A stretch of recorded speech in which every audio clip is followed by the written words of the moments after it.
Alright, this is Escape from Aleppo, Chapter 1.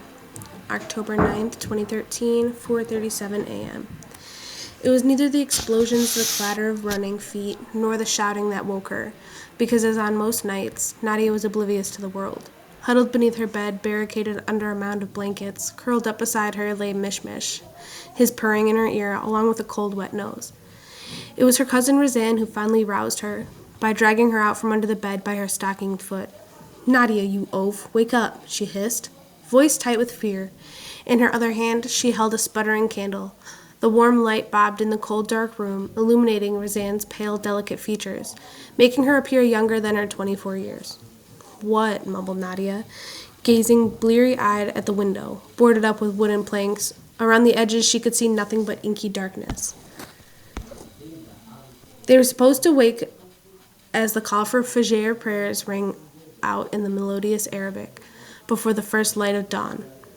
"Get your things, we have to go," ordered Razan, placing the candle on the desk. "But we don't leave till the morning," grumbled Nadia. Then she heard it. A deep boom in the distance. She froze. That was no familiar call to prayer. No, make it go away," she breathed. Eyes shut, fear curled through her belly, her ears homed in on the echoes, imagining them as waves that rippled from a stone thrown into a pond. With lightning speed, her mind calculated the vibrations back to the point of the bomb's impact, a skill she'd preferred since the war began. She imagined a narrow, thin-lipped face peering at her with raised eyebrows. Mrs. Darwish. How her algebra teacher would smirk if she found that Nadia could now solve complex math problems in her head. Less than 2 years ago, her teacher had written in her report card that although Nadia was a bright student, she didn't apply herself. The report card had horrified Nadia's mother, who it turned out had been a childhood friend of Mrs. Darwish's. They attended the same school growing up, but had lost track of one another after graduation. Nadia had flippantly replied that she wasn't interested in algebra, nor most of her other subjects, which were boring, except music, drama, and sometimes history. Not the tedious dates, of course, but the fascinating swashbuckling stories of kings and pirates. Her mother had ended up making an appointment with Mrs. Darwish to address Nadia's surly attitude and lackluster performance. Nadia pulled a blanket over her head, wanting to burrow back in time and magically emerge at school, even if it was algebra class. Huddled in the back row with her best friends, they could joke about the rumors of how Mrs. Darwish had spurred marriage in order to dedicate her life to teaching her beloved algebra. The passion for her subject, they firmly believed, extended to the man who invented it, Muhammad ibn Musa al-Khwarizmi, whose soulful portrait hung in the classroom. "Don't lie there, you harebrained hamster," Razan yelled, giving her a well-placed kick in the backside. Nadia grunted in pain, the pain bringing her back to reality. The explosion was from a barmila, a merciless barrel bomb packed with shrapnel dumped from helicopters onto the rebel-held areas. It was a favorite of the Syrian army. This one had detonated nearly a mile away. Nadia had calculated, likely reducing its target to rubble. Her mouth ran dry as the memory of a similar bomb rose within her, the one that left a deep scar from her knee to her hip. "I can't go out there," she thought. She crawled back towards the security under her bed. "Oh, no, you don't," growled Razan, grabbing her leg. "This is not the time for you to play ostrich." "But," cried Nadia, heart racing, panic building in her chest. Razan grabbed her face and held it close to hers.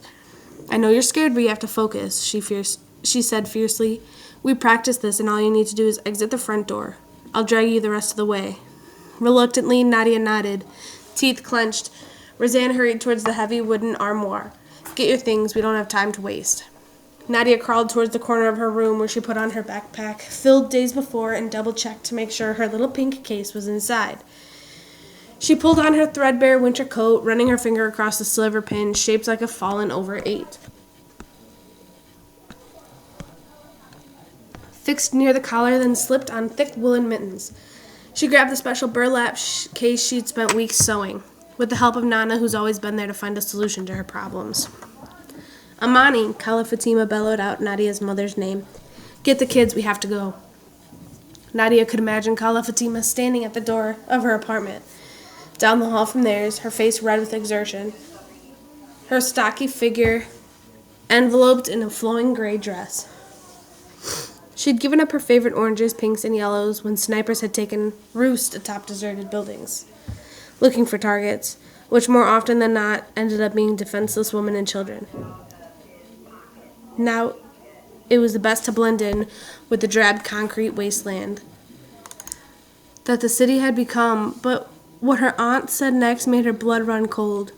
Malik's think helicopters are coming this way. Malik was her cousin and Kala Fatima's eldest, and he and Nadia frequently butted heads, especially when he was being bossy know-it-all. But if he'd actually seen helicopters, she flew into action despite the fear dragging down her limbs. She reached beneath the bed, pulled out Mishmish, and held a comforting mass of white and orange fur for a moment. Found as a newborn, the kitten had been kept alive by Razan, who applied her veterinary skills. In a way, Mishmish had given life back to Razan, who'd been lost in a well of grief after her husband was killed in a bombing at the university where they'd both been studying. The kitten had grown fat and sleek, and to Nadia's consternation, because she didn't like animals, little kids, dirt, or disruptions, the cat decided Nadia was his. He followed her around, slept on her bed, ate off her plate, and when she wasn't looking, and bought her special treats of dead mice. The cat allowed himself to be secreted away in a burlap bag and carried around and lay curled along Nadia's side when she slung the bag over her shoulder. She grabbed her pack and followed Razan, candle in hand, from the room. "Let's go," said her cousin. "You can do this, you can do this," repeated the voice inside Nadia's head. According to the emergency plan, her grandmother, mother, and 3 aunts and their children were to assemble downstairs within 2 minutes of an alert.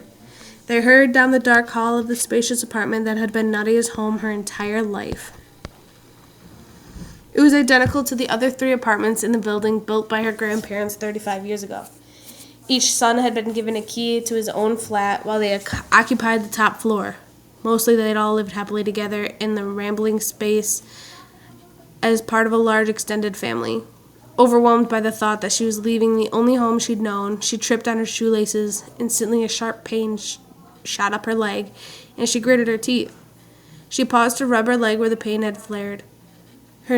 Near her knee, a few inches from where the sliver of shrapnel still lay buried. "Tie the shoelaces," grumbled Razan. Adjusting her bag, "Are you girls ready?" came a breathless voice from the master bedroom. It was Nadia's mother. "Yes," said Razan. "Go on downstairs," urged Nadia's mother, now in the hall. "Razan, help Nadia," she added, "and Nadia, stay with Razan. And listen to what she says, no arguments." Nadia grimaced. Razan's job was to make sure she didn't get stuck. "Don't worry," said Razan, latching onto Nadia's arm. "Aren't you coming?" "Just another minute," responded Nadia's brother. "Yusuf can't find his shoes." Nadia frowned. Her youngest brother was always a pain. "We'll wait for you," she grumbled, lips twisting downward. "No," said her mother, eyes stern. "You go. I'm right behind you." Reluctantly, Nadia let her cousin propel her towards the front door. Her brother's wail echoed behind them. "I don't want the red ones," he fussed. "They're too tight." "Where are the blue ones?" "We can't find them now," came her mother's patient voice as they exited the apartment and stepped onto the 3rd-floor landing. "The helicopters are circling back," came Malik's bellow from above. Nadia imagined him somewhere on the balcony, looking out over the night sky with binoculars. Her throat tightened at the thought of leaving. She had barely stepped outside their building in over a year, not since the day she had been hit by a barmila.